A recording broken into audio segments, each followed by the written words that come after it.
Ang huling wika ng ating Panginoong Hesus na ating babalikan ay ating hinihiling na nawa ito ay lalong magpaigting ng ating pag-ibig sa Kanya, na kung paano sa pamamagitan ng Kanyang buhay na ginugol dito sa balat ng lupa nung siya ay narito pa, ay Kanyang ipinakita sa atin, at maging nung Kanyang huling sandali sa cross ng Kalbaryo na kung saan siya ay hirap na hirap dahil sa pagpapahirap ng mga tao na Kanyang minamahal, ay nangibabaw pa rin ang pagmamahal, ang pag-ibig sa bawat isa sa atin na walang kapantay. At ito ay talagang maliwanag, malinaw na ipinakita sa Kanyang mga huling mga pananalita.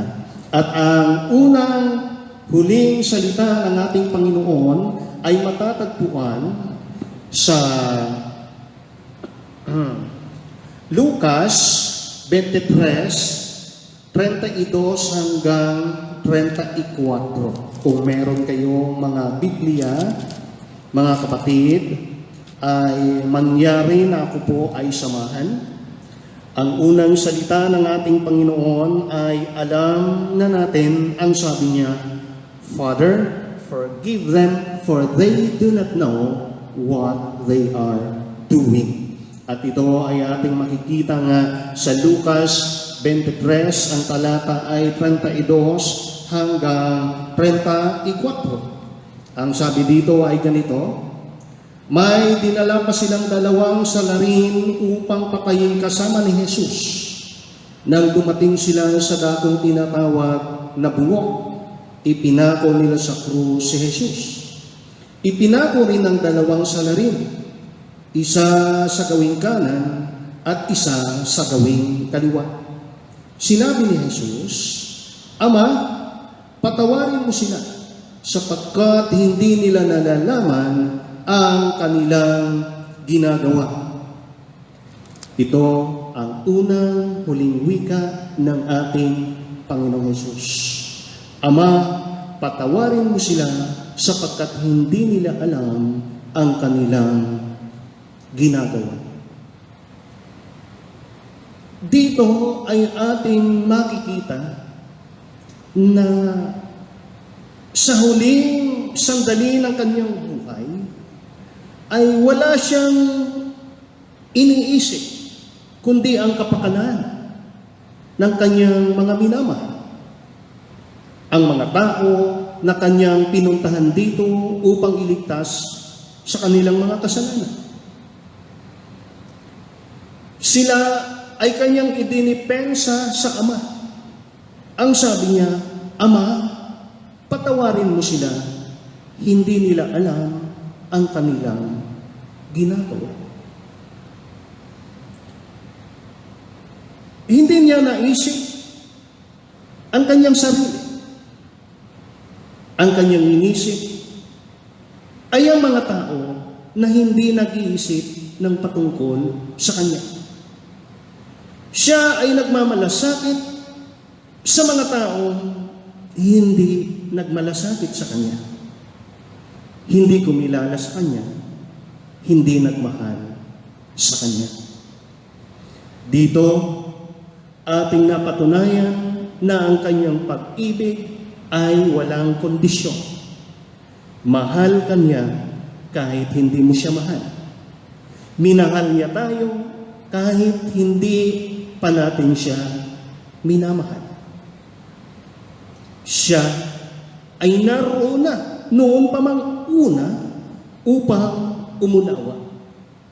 At dito mga kapatid, ang ating Panginoong Hesus ay ating labis na hahangaan hindi lang sa kanyang pagiging tagapaglikha, hindi lang sa kanyang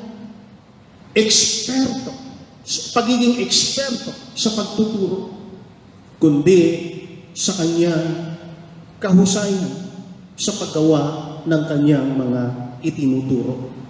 Nung siya ay nandito sa lupa, ay meron siyang itinuro sa mga tao na nakikinig sa kanya ng mga panahon na iyon.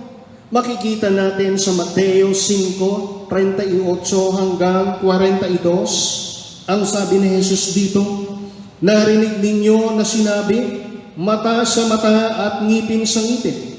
Ngunit ngayon sinasabi ko sa inyo, huwag ninyong labanan ang masusamang tao. Kung may sumampal sa inyo sa kanang pisngi, iharap mo pa sa kanya ang kabila. Kung ipagsakdal ka nino man upang makuha ang iyong baro, ibigay mo sa kanya pati ang iyong balaban. Kung sa pilitang ipapasan sa iyo ng manlulupig ang kanyang dala ng 1 kilometro, pasanin mo ito ng 2 kilometro. Magbigay ka sa mga nanghingi sa iyo at huwag mong pahindihan ang mga nanghihirang sa iyo. Ito ang turo ng ating Panginoong Hesus bago pa siya hulihin, bago pa siya sentensyahan ng kamatayan sa krus ng Kalbaryo. At ito ang kanyang ginagawa. Siya ay lubhang inaabuso, lubha siyang pinagmamalupitan, lubhang inaapi. Subalit ni Katiting ay hindi siya gumanti. Ang kanya pang turo na matatagpuan sa Mateo 5:43 hanggang 45 ay ganito, narinig na ninyong sinabi, ibigin mo ang iyong kaibigan at kaputan mo ang iyong kaaway. Ngunit ito naman ang sabi ko, ibigin ninyo ang inyong mga kaaway at idalangin ninyo ang mga umuusig sa inyo, upang kayo'y maging tunay na anak ng inyong amang nasa langit, sapagkat pinapasikap niya ang araw sa masasama at sa mabubuti, at pinapapatak niya ang ulan sa mga banal at sa mga makasalanan. Ito ay kanyang turo sa mga tao na nakikinig sa kanya noon. Ibigin ninyo ang inyong mga kaaway. Si Jesus naman ay hindi nangaaway noong mga panahon na yun. Siya lamang ang inaaway. Pinarusahan siya ng kamatayan. Subalit, ang sabi niya sa Ama, Ama, patawarin mo sila. Hindi nila alam ang kanilang ginagawa. Sa kanya pang turo, nang siya ay magturo kung paano manalangin, ang sabi ng ating Panginoong Hesus sa Mateo 6, ang talata ay 12 hanggang 14, at patawarin mo kami sa aming mga kasalanan tulad ng aming pagpapatawad sa mga nagkakasala sa amin. At huwag mo kaming iharap sa mahigpit na pagsubok, kundi ilayo mo kami sa masama, sapagkat iyo ang kaharian, ang kapangyarihan at ang kapurihan magpakailanman. Amen. 14. Sapagkat kung pinatatawad ninyo ang mga nagkakasala sa inyo, patatawarin din kayo ng inyong amang nasa langit. Ngunit kung hindi ninyo pinatatawad ang mga nagkasala sa inyo, hindi rin kayo patatawarin ng inyong ama. Ang unang mensahe ni Jesus doon sa krus ng Kalbaryo, huli niyang pananalita ang pagpapatawad. Kanyang sinasabi sa atin, gaano man kasakit, gaano man kasukdulan ang pang-aapi, paglalapastangan na ating maranasan, ang kanyang sinasabi, magpatawad tayo. Pastor, ang hirap. Hindi ko kaya. Talaga pong mahirap. Pero humingi tayo ng tulong sa ating Panginoon. Hindi lang natin siya guro. Siya ay nag-iwan ng banal na Espiritu. Pinadala niya ang banal na Espiritu dito sa atin upang tayo ay turuan, upang tayo ay tulungan. Mga kapatid, si Jesus hindi nagkasala kanino man. Subalit, siya ay nakapagpatawad. Tayo pa kaya na mga nagkakasala? Nagkakasala tayo sa Diyos at maging sa ating mga kapwa. Mahirap magpatawad, pero tutulungan tayo ng Panginoon. Kung ikaw sa mga oras na ito ay nasa ganong sitwasyon na nahihirapan ka dahil sa hindi magandang karanasan mula sa iyong kapwa, kapatid, lumapit ka sa Panginoon na siyang pinaka-eksperto sa pagpapatawad, pinaka-eksperto sa pagmamahal. Amen? Hallelujah! At medyo bibilisan ko ito mga kapatid dahil pito ito. So, sa pangalawa na ako, yung aking iPad, yan. Pangalawa ay matatagpuan sa Luke chapter 23, verse 39 to 43. Ito. Ayusin ko lang ang stand.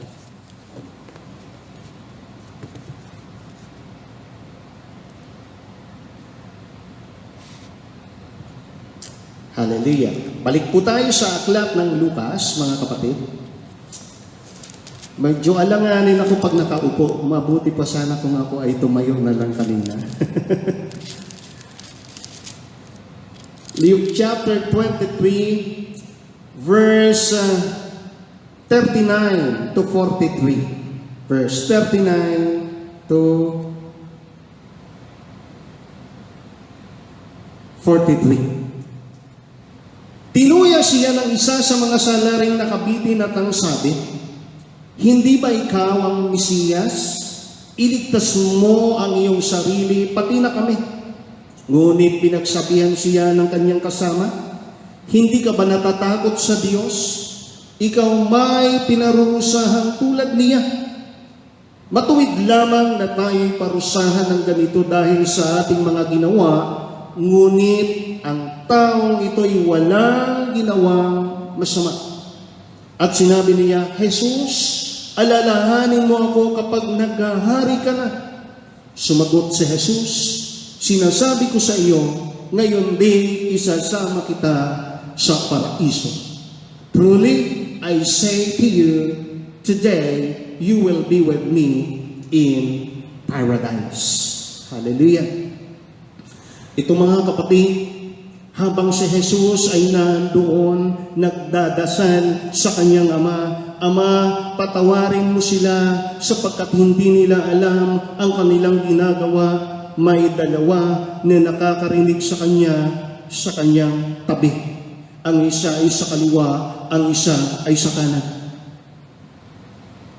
At ang dalawang ito ay merong magkaibang pagtugon sa kanilang nasaksihan. Ang isa ay ang sabi niya, "Hindi ba ikaw ang Mesiyas, tagapagligtas? Iligtas mo ang iyong sarili." At ito ay sinabi niya, hindi dahil gusto niyang ipahayag na siya ay naniniwala na si Jesus ay Mesiyas. Ang sabi nito, tinuya siya ng isa sa salaring nakabitin.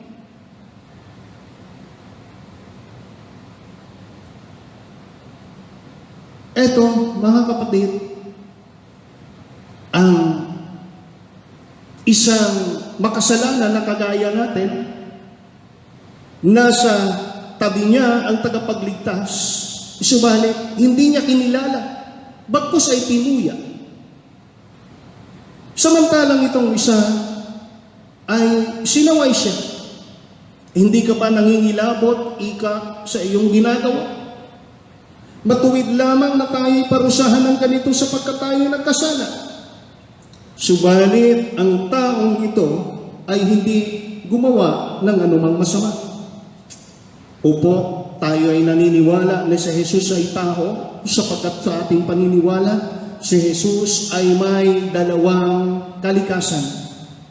Jesus is 100% God and 100% man. Ngayon, itong makasalanan ito ay nagpahayag ng pagkilala sa kanyang kasalanan. Nakahanda siyang panagutan ang kanyang kasalanan. Itong isa gustong tumakas. Nagpakumbaba siya sa ating Panginoong Hesus. At kinilala niya si Jesus bilang tagapagligtas sapagkat ang sabi niya, Jesus, Yeshua, na ang ibig sabihin ay tagapagligtas. Ang sabi niya, alalahanin mo ako kapag naghahari ka na. Kinilala niya si Jesus bilang tagapagligtas at bilang hari. Ngayon, ano ang tugon sa kanya ni Jesus? Sumagot si Jesus, sinasabi ko sa iyo, na sa wikang English nga ay, truly, I say unto you, totoong sinasabi ko sa iyo, ngayong day, isasama kita sa paraiso. Na ang sinasabi dito ng ating Panginoong Hesus kapag ikaw ay sumampalataya sa Kanya, tiyak na ikaw ay Kanyang kahabagan at ang iyong kaligtasan ay magiging sigurado. Ang sabi niya, sinasabi ko sa iyo. Iginigiit niya with emphasis. Ngayon din, isasama kita sa paraiso. Mga kapatid, may paraiso ayon kay Jesus. At sino ang mga maisasama niya doon?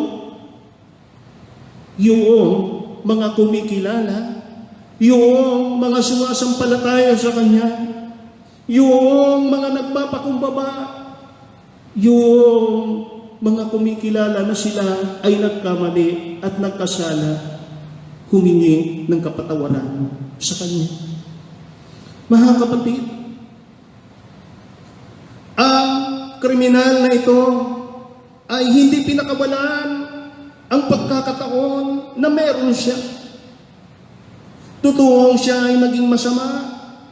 Subalit salamat doon sa bingit ng kanyang kamatayan ay nakatagpo niya ang tagapagligtas at doon ay nabigyan siya ng buhay na walang hanggan.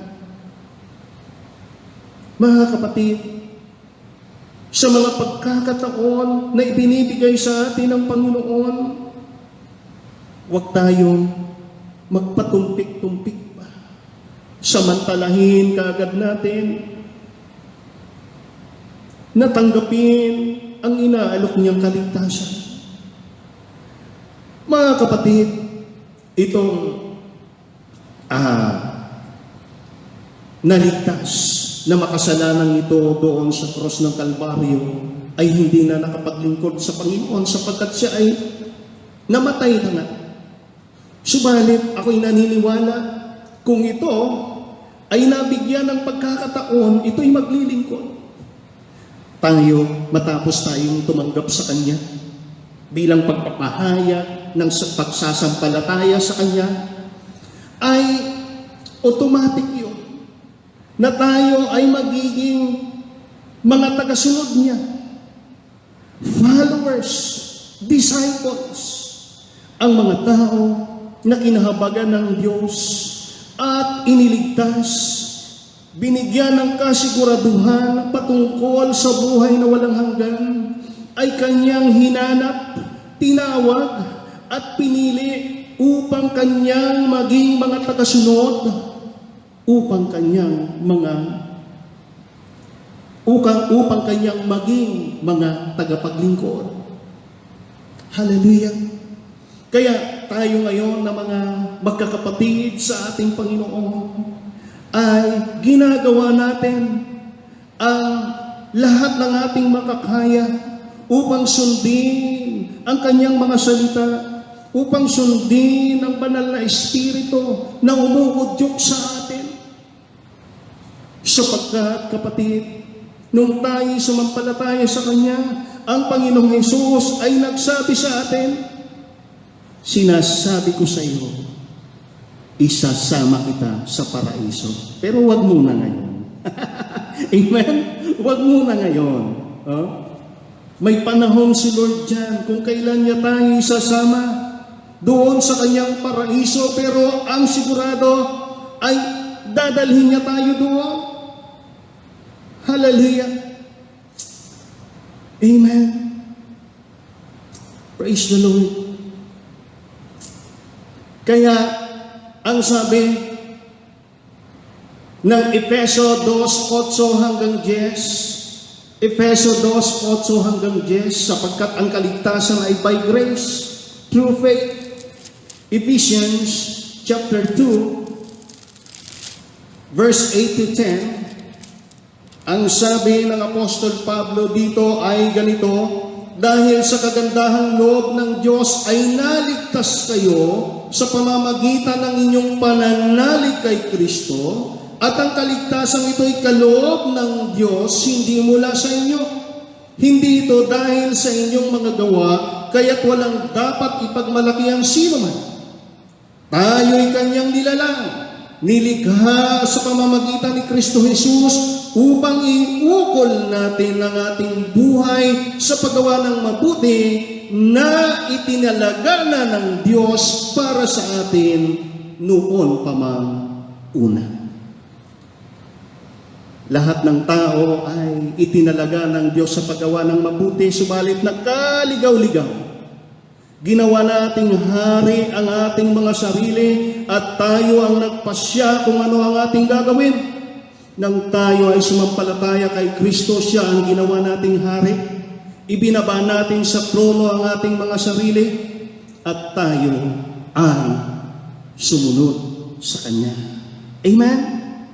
Ngayon, tayo ay naglilingkod at patuloy na maglilingkod. Gabay natin ang Kanyang mga salita at ang Kanyang banal na Espiritu. Tatandaan natin ang pangako ng Panginoon. "Today, you will be with me in paradise." Yan ang sabi niya doon sa kriminal. Kagaya din tayo ng mga makasalanang ito na naandun sa cross. Guilty tayo. Subalit tayo ay kinahabagan at binigyan ng kaligtasan ng Diyos sa pamamagitan ng ating pagsampalataya sa Kanyang bugtong na anak na si Jesus. Mukhang mabilis ang oras, ha? Pangatlo na ako, mga kapatid, bibilisan ko. Ang pangatlo ay ating matatagpuan sa aklat ng Juan, John chapter 19. John chapter 19, verse 25 to 27. John chapter 19, verse 25 to 27.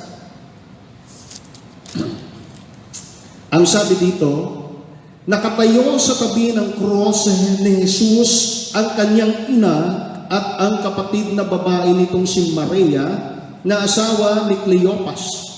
Naroon din si Maria Magdalena.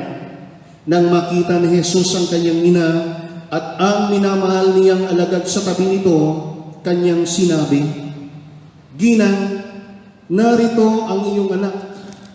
At sinabi sa alagad, "Narito ang iyong ina." Mula noon, siya ay tinatira ng alagad na ito sa kanyang bahay. Hallelujah. "Woman, this is your son. Son, this is your mother." Yan sa NIV. Ang pagkasabi niya, woman, babae. Ang term na woman ay pagbibigay galang. At kung ating titingnan, bakit tinawag lamang ng Panginoong Hesus ang kanyang nanay na woman o kaya ay babae? Mga kapatid, Ang salitang babae ay pagpapahayag ng katalinuhan, ng katapatan, ng katapangan, ng kalakasan, at marami pang magagandang katangian. Si Maria, na lingkod ng Panginoon, ay nagpamalas ng katalinuhan sa pagpapasya. Nagpasya siya na masundin ang Panginoon kaysa piliin si Jose. Eh di ba nga siya ay nilapitan ng anghel, ikakasal na siya kay Jose. Pero ang sabi ng anghel, ikaw ay magpubuntis. Si Maria, masinunod ng Diyos. At alam naman natin na siya ay ipinagtanggol ng Diyos. Yung kanyang forever na si Jose ay ibinalik din sa kanya. At eto, yung anak na kanyang daladala sa sinapupunan, siya ay pinangakuan ng Diyos sa pamamagitan ng anghel na ang batang lalaki na kanyang ipagbupuntis at ipapanganak ay magiging dakila. Siya ang magliligtas sa kanyang bayan mula sa kanilang mga kasalanan. Hindi ko alam kung maliwanag na kay Maria ang lahat ng ito. Subalit, kung ako si Maria, na kung ating titingnan naman, mga kapatid, ay itong kanyang mga disipulo ay sumapi sa kanya na meron ding mga pag-aasam-asam para sa kanilang mga sarili. Na gusto nila pag si Jesus ang namumuno na sa bansang Israel, ay sila ang mga magiging katuwang niya sa pagpapalakad sa gobyerno. Hindi ko alam kung ganito rin ang pagkakaintindi ni Maria. Pero kung ako si Maria, magtatanong ako, ganito ba ang kadakilaan na ipinangako sa akin ng Diyos sa pamamagitan ng anghel? Ang anak kong ito na aking dinala sa aking sinapupunan, 9 na buwan, pinaghirapang palakahin, ay narito inaapi. Taliwas sa pangako ng kadakilaan na ipinahayag sa akin. Hindi ako sigurado, mga kapatid. Pero ang sigurado ko, si Maria ay naging matatag. Na parang sinasabi niya sa ating Panginoong Hesus, narito ang iyong nanay. Hindi kita iiwan. Masakit sa akin na makita na ikaw ay naririyan. Pero naririto ako. Hanggang sa huling hibla ng iyong hininga, ang iyong ina ay mananatili malapit sa iyo. Ganyan katapang si Maria, ganyan katapang ang ating mga nanay. Kahit sila ay mahirapan, gagawin nila ang lahat para sa atin. Ang dami rin naging sakripisyo ni Maria, o tawagin nating oportunidad, dahil ang paglilingkod sa Panginoon ay hindi sakripisyo, kundi oportunidad. Nagkaroon siya ng opportunity na maglingkod sa ating Panginoong Hesus. Ang dami niyang nagawa na mga mahihirap. Ngayon, ang ating Panginoong Hesus, nakita si Maria. Ang sabi niya, woman. Hallelujah. Babae, narito ang iyong anak. Na ang kanyang sinasabi, nais niya na sa kanyang pagpanaw ay mailagay sa magandang katayuan ang kanyang mahal na ina. At walang iba siyang mapagkakatiwalaan kundi ang alagad na pinakamalapit sa kanya, si Juan. Mga anak, Itinuturo ng ating Panginoong Hesus na ating lingapin ang ating mga magulang. Sila ay pag-ukulan natin ng napakataas na respeto at paggalang. At dahil narito tayo ngayon, dahil sa kanila, bigyan naman natin sila ng tinatawag nga na pakonsuelo. Although, kanya naman ang ating mga kaugalian bilang mga Pilipino. Kaya mga minamahal na anak, kung tayo man ay nagsisikap ngayon, nawa unang-una nating rason ay for the glory of God, at ang kasunod ay para matulungan din natin ang ating mga magulang na tumulong sa atin. Amen? Na ang sinasabi sa atin ng Panginoong Hesus ngayon ay gawan mo ng paraan na ang iyong magulang ay mailagay mo sa magandang katayuan. Hallelujah! Ang sabi ng Kawikaan 23:25, Kawikaan 23:25, ang pinakamatalinong tao na nabuhay sa balat ng lupa noong kanyang kapanahunan, si Haring Solomon, ang sabi niya, sikapin mong ikaw ay maging karapat dapat ipagmalaki ng iyong mga magulang at madudulutan mo ng kaligayahan ang iyong ina. Well, mga kabataan, hindi naman sa pinipressure namin kayo. Ako, ang aking paniwala ay tungkulin namin na kayo ay pag-aralin at bigyan ng magandang bukas sa abot ng aming makakaya. Iyon ang aking paniwala, yun ay tungkulin namin na ginagawa namin dahil sa aming pag-ibig.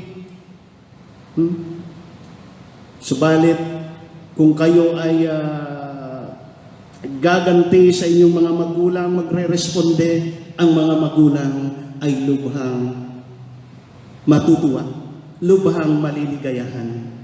Ito, mga kapatid, ay turo sa atin ng ating Panginoong Hesus. Amen? Mahalin si nanay, mahalin si tatay, habang sila ay nariyan pa. Amen? Hallelujah!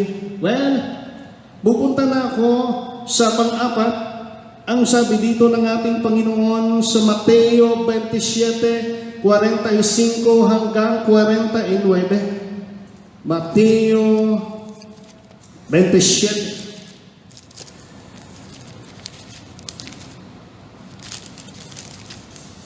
Hallelujah. Mateo 27, 45 hanggang 49. Ang sabi ay ganito, mula sa tanghaling tapat hanggang sa ikatlo ng hapon ay nagdilim sa buong lupain. Nang mag-ikatlo ng hapon, sumigaw si Jesus, Eli, Eli, lama sabachthani. Ibig sabihin, Diyos ko, bakit mo ako pinabayaan? Kung ating mapapansin, yung una na tatlo na salita ng ating Panginoon ay puro iba ang kanyang iniisip.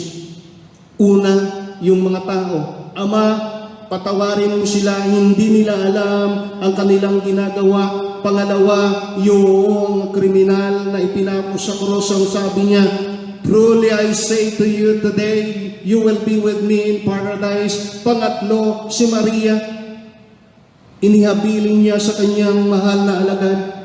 Ngayon, ang kanyang sarili ay kanyang naalala, ang kanyang sabi sa Diyos, my God, why have you forsaken me? Diyos Diyos ko, bakit mo ako pinabayaan? Kapatid,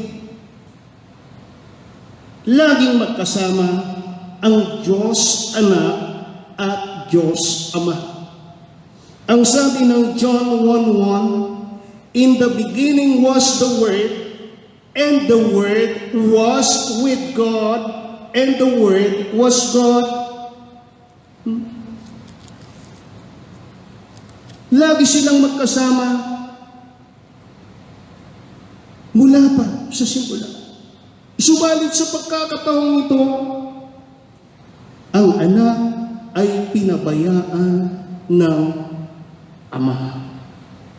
Bakit? Sapagkat ang Diyos ay banal. Hindi siya pwedeng makipisan sa makasalanan. Alam niyo ba na ang ating mga kasalanan ay napunta kay Jesus?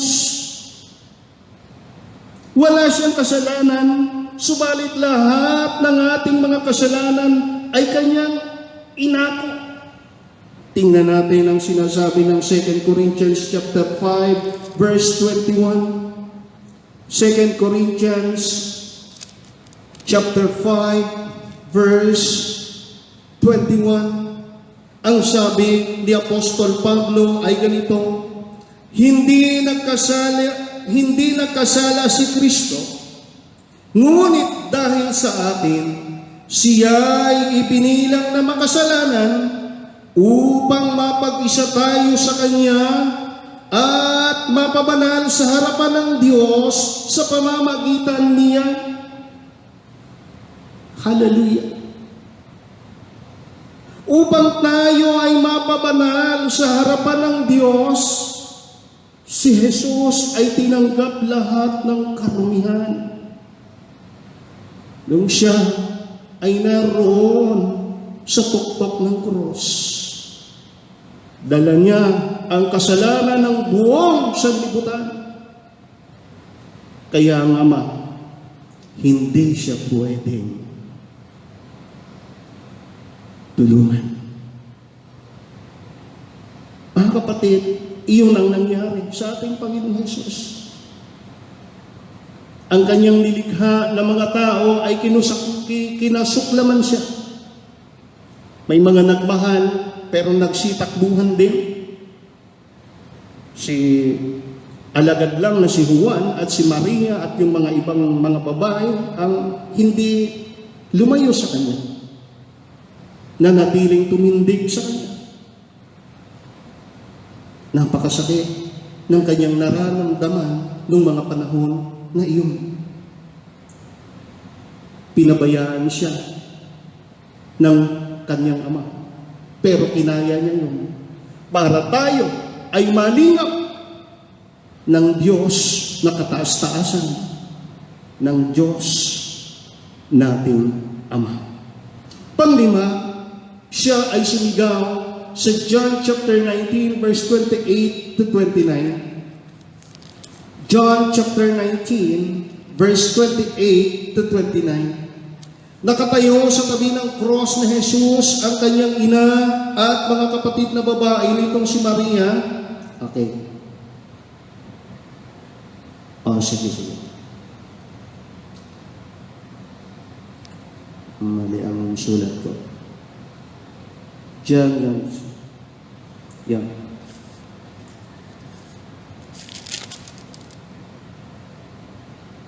Ito. 28. Ito, mali ang nabasa ko mga kapatid.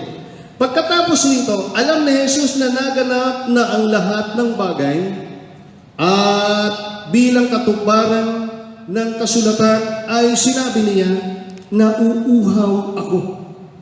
May isang mangkok doon na puno ng maasim na alak. Itinugbog nila rito ang isang espongha, ikinabit sa sanga ng isopo, at idiniit sa kanyang bibig na uuhaw ako. Sabi ng ating Panginoong Jesus. Well, it was a physical thirst. Alas 3 ay napakatindi pa ang init ng araw at sobrang hirap ng kanyang pinagdaraanan. Natural, siya ay mauuhaw, mga kapatid. Subalit, tingnan natin ang naging response ng mga tao. Wala pa po kasing human rights noon. Grabe ka barbaric, grabe ka lupit ang parusa sa mga talagang pusakal na kriminal noon. Si Jesus ay hinatulan nila bilang pusakal na kriminal. At heto, humihingi siya ng tubig, sumigaw siya, nauuhaw ako. Pero walang naawa. Walang nagmalasakit. Si Jesus na gumawa ng buong daigdig at nagbigay sa atin ng buhay ay hindi pinagmalasakitan. Bagkos ay tinuyak, linapastangan. Ano ang kinuha? May maasim doon na yung may isang mangkok doon na puno ng maasim na alak. Itinubog nila rito ang isang espongha. Ikinabit sa sanga at iyon ang ibinigay sa ating Panginoong Jesus. Grabe, kalupit ang mga tao na kanyang minahal, na kanyang inibig. Mga kapatid, malupit ang mundo. Dinanas siya ng ating Panginoon.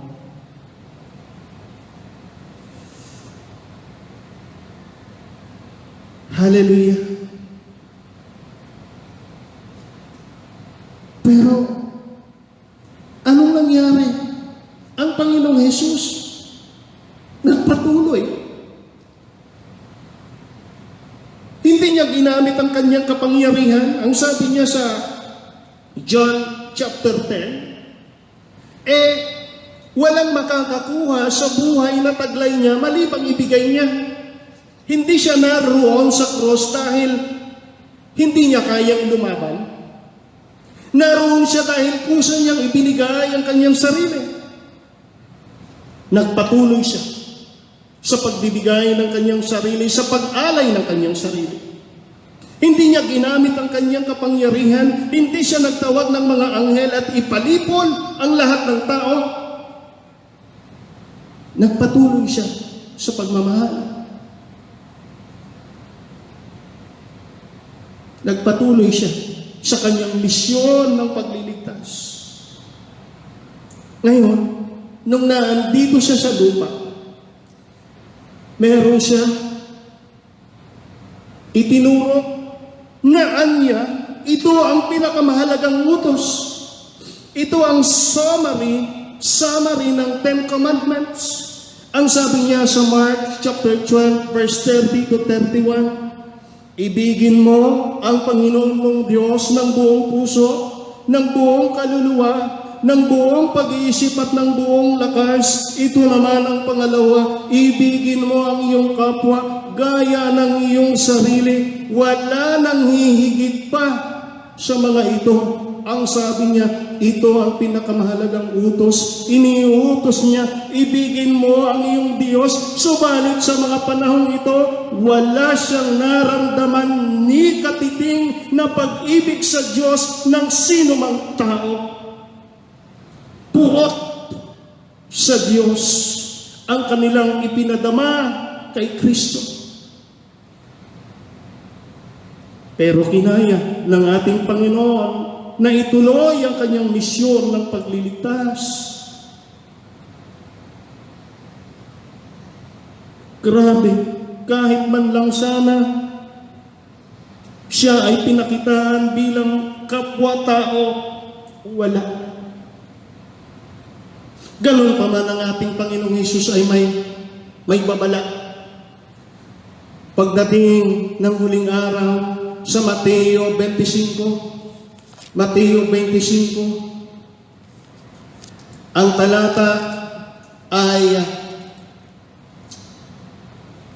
41 hanggang 46. Ang sabi ng ating Panginoong dito, Panginoong Hesus dito, at sasabihin naman niya sa mga nasa kaliwa, lumayo kayo sa akin, mga sinumpa, kayo'y pasapoy na di mamamatay, na inihanda para sa dyablo at sa kanyang mga kampon.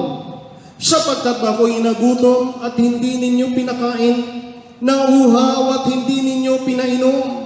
Ako'y naging isang dayuhan at hindi ninyo pinatuloy. Ako'y nawala ng maisuot at hindi ninyo pinaramtan. Ako ay may sakit at nasa bilangguan at hindi ninyo dinalaw. At sasagot din sila, Panginoon, kailan po namin kayo nakitang nagutom, na uhaw, naging dayuhan, nawala ng maisuot, may sakit, o nasa bilangguan at hindi namin kayo pinaglingkuran? At sasabihin sa kanya ng hari, sinasabi ko sa inyo, nang pagkaita ninyo ng tulong ang pinakahamak sa mga ito, ako ang inyong pinagkaitan. Itataboy ang mga ito sa kaparusahang walang hanggan, ngunit ang mga matuwid ay tatanggap ng buhay na walang hanggan. Subalit may nauna dito, mga kapatid. Ang sabi dito ng ating Panginoon sa verse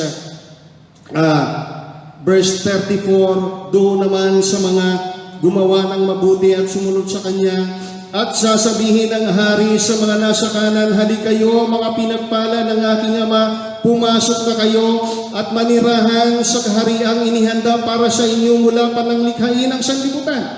Sapagkat ako'y nagutom at inyong pinakain, nauhaw at inyong pinainom. Ako'y isang dayuhan at inyong pinatuloy. Ako'y walang maisuot at inyong pinaramtan. Nagkasakit at inyong dinalaw. Ako'y nabilanggo at inyong pinuntahan. Sasagot ang mga matuwid, Panginoon, kailan po namin kayo nakitang nagutom at aming pinakain?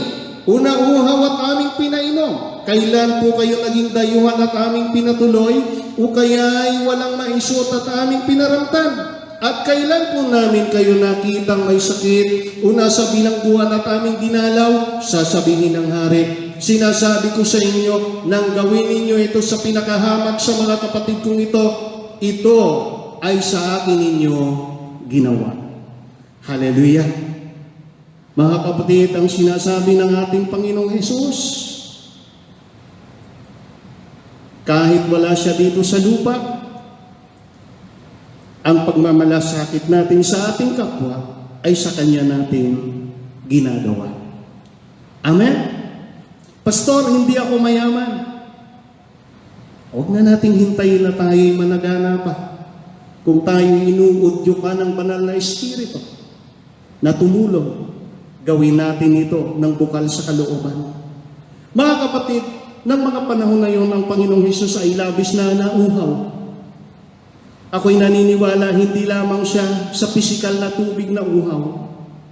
Nauhaw siya sa pagmamahal ng kanyang mga nilalang. Ngayon tayo ay mga Kristiyano na, huwag nating pababayaan na ang Panginoon ay mauuhaw sa ating pagmamahal, sa ating paglilingkod, sa ating pagsamba. Amen? Hallelujah! Pupunta na ako sa susunod. Sa John chapter 19 verse 30. John chapter 19 verse 30.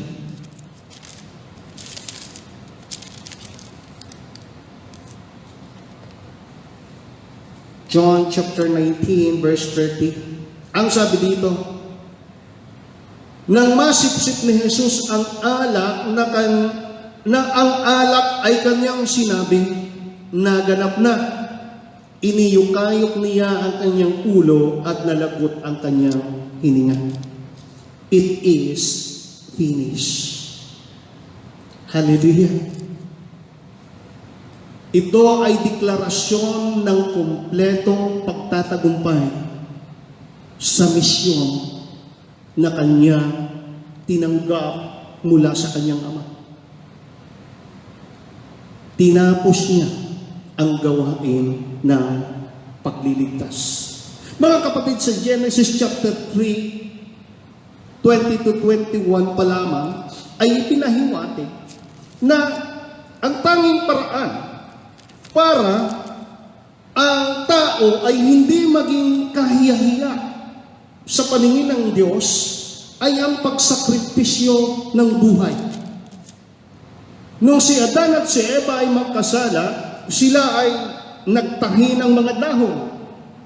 Subalit ito ay pinalitan ng Panginoon. Bakit sila nagtahi ng mga dahon? Para takpan ang kanilang kahubaran. Para sila ay hindi mahiya. Pinalitan ito ng Panginoon. Ang sabi sa Genesis chapter 3, verse 20 to 21, Eva ang tinawag ni Adan sa kanyang asawa sapagkat ito ang ina ng sangkatauhan. Ang mag-asawa ay binigyan ni Yahweh ng mga damit na yari sa balat ng hayop. Para makuha ang balat ng hayop, kailangang mamatay ang hayop. At dati ay may mga sakripisyo na ginagawa para matakpan ang kasalanan ng mga Israelita. Mayroon silang tinatawag na atonement. In order to atone your sin, you must bring an animal to sacrifice before your God. Ngayon, ang sabi sa Hebrews chapter 10, verse 5 to 7, Hebrews chapter 10, verse 5 to 7. Mahaba na ba ako, mga kapatid? Kunti na lang ito. Hebrews chapter 10, verse 5 to 7, ang sabi ng may akda, dahil diyan nang si Kristo'y manaog sa sanglibutan, sinabi niya sa Diyos, ang mga hain at handog ng mga hayop ay hindi mo ibig, kaya inihanda mo ang aking katawan upang maging hain. Hindi mo kinalugdan ang mga handog na susunugin at mga handog dahil sa kasalanan. Kaya't aking sinabi, narito ako, O Diyos, upang tukdin ang iyong kalooban ayon sa nasusulat sa kasulatan tungkol sa akin. Hallelujah. Yan, kapatid. So ang sabi niya, narito ako para tukdin. Kaya, ang sabi dito sa mga susunod pang talata ay ganito, bawat saserdote ay nakatayong naglilingkod araw-araw at naghahandog ng iyon at iyon ding mga hain, subalit hindi nakapapawi ng kasalanan ang mga iyon. Ngunit si Kristo ay minsan lamang naghandog dahil sa mga kasalanan at iyo'y sapat na. Pagkatapos lumuklot siya sa kanan ng Diyos. At ganito pa, mga kapatid, sa verse 14, sa makatuwid, sa pamamagitan ng isa lamang paghahandog, ay kanyang pinaging banal magpakailanman ang mga nilinis niya.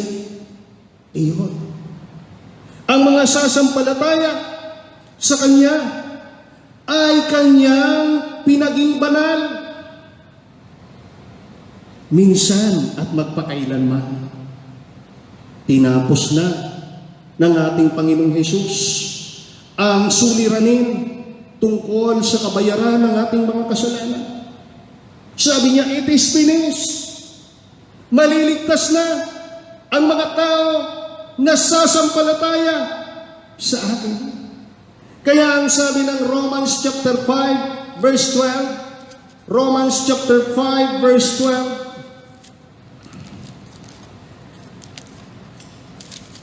ay ganito, ang kasalanan ay pumasok sa sanlibutan sa pamamagitan ng isang tao at ang kamatayan sa pamamagitan ng kasalanan niya.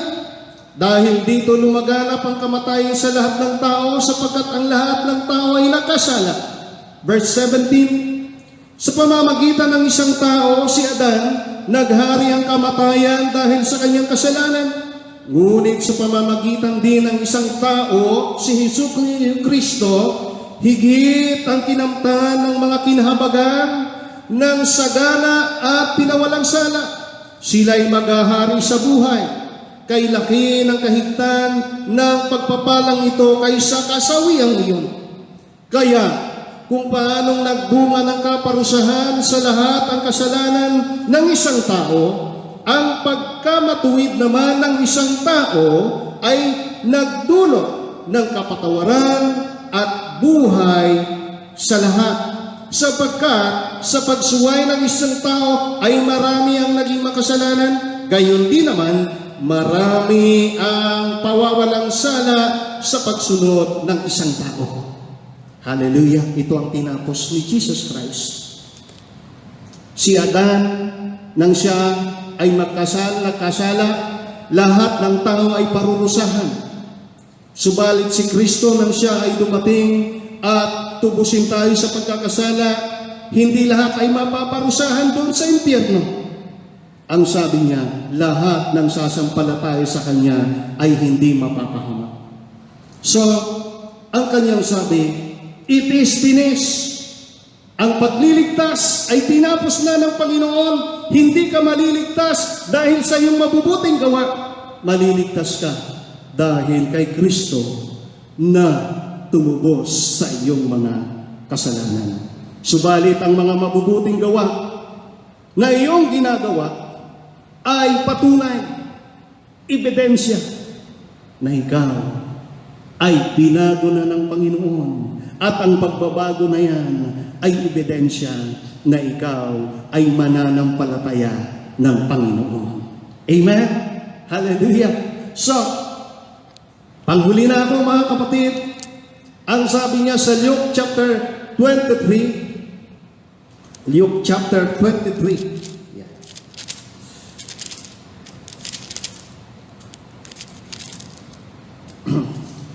verse 44 to 49. Nang mag-iikalabindalawa ng tanghali, nagdilim ang buong lupain hanggang sa 3 ng hapon.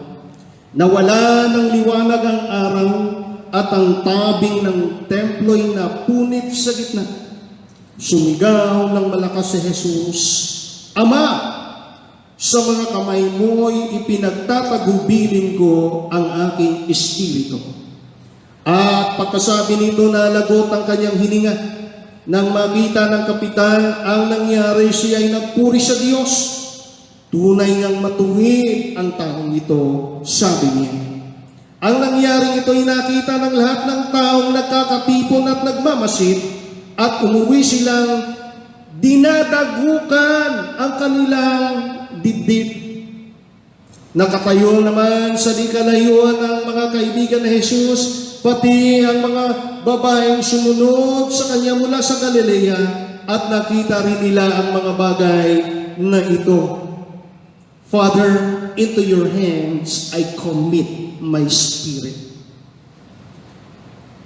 Maging ang ating Panginoong Jesus, mga kapatid, sa pamamagitan nito ay nagpapatunay na may buhay pagkatapos ng buhay na ito. May mga katuruan dyan, may mga nababasa tayo na baka ang afterlife natin ay ibang uri na tayo ng living thing. Sapagkat pabalik-balik lang daw ang mga nangyayari. So maaring dati tayo ay ibang nilalang at ngayon ay naging tao tayo. May mga nagtuturo ng ganyan. Pero ang Biblia na siyang saligan ng ating pananampalataya ay nagsasabi na merong buhay pagkatapos ng buhay na ito. Kaya ang ating Panginoong Hesus ay nagsabi sa John chapter 14, verse 1 to 3, John chapter 14, verse 1 to 3, huwag kayong mabalisa, manalig kayo sa Diyos at manalig din kayo sa akin. Sa bahay ng aking Ama ay maraming silid. Kung hindi gayon, sinabi ko na sana sa inyo. at paruroon ako upang ipaghanda ko kayo ng matitirhan. Kapag naroon na ako at naipaghanda na kayo ng matitirhan, babalik ako at isasama kayo sa kinaroroonan ko. May langit na kung saan ay pumunta ang ating Panginoong Hesus upang maghanda ng ating matitirhan, at ayon sa Kanya siya ay babalik upang tayo ay dalhin doon. Maaaring sa Kanyang pagbabalik, tayo ay wala na. Subalit tayo ay Kanyang muling bubuhayin. Kaya ang Apostol Pablo sa Pilipos 1:23, ang Apostol Pablo sa Pilipos 1:23 ay nagsabing ganito, sa dalawang hangarin ang ibig ko'y pumanaw na sa buhay na ito upang makapiling ni Kristo, yamang ito ang lalong mabuti para sa akin. Hallelujah. Ang sabi ni Kristo sa John 3:16, sapagkat gayon na lamang ang pag-ibig ng Diyos sa sanlibutan, kaya ibinigay niya ang kanyang bugtong na anak upang ang sinumang sumampalataya sa Kanya ay hindi mapahamak kundi magkaroon ng buhay na walang hanggan. Mga kapatid, ang ating Panginoong Hesus ay nagsakripisyo para sa atin, para Kanyang masiguro ang ating kaligtasan. Kaya nga, ang tawag natin, Good Friday. Bakit Good Friday? Sapagkat ang mabuting Diyos ay hindi nagpatalo sa masama. Hindi niya sinuklian ng masama ang masama. Siya ay nanatili sa kanyang kabutihan. Kanyang ipinagkaloob ang kanyang buhay para bayaran ang ating mga kasalanan. Mga kapatid, magpatuloy tayo sa paglilingkod sa Kanya. Ang sabi ng ating Panginoong Hesus, go and make disciples of all nations, baptizing them in the name of the Father and of the Son and of the Holy Spirit.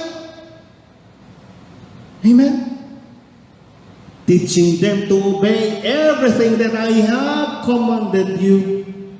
Ito ang Kanyang utos sa atin, ang humayo at gawing alagad niya ang lahat ng bansa.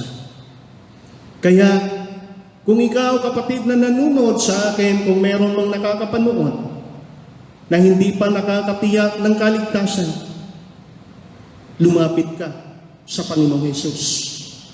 Ang sabi niya doon sa isang makasalanan, truly,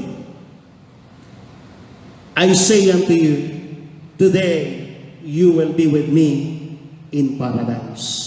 Totoong sinasabi ko sa iyo, ngayon din isasama kita sa paraiso. Salamat sa ating Diyos na nagmahal at nagpakasakit para sa atin.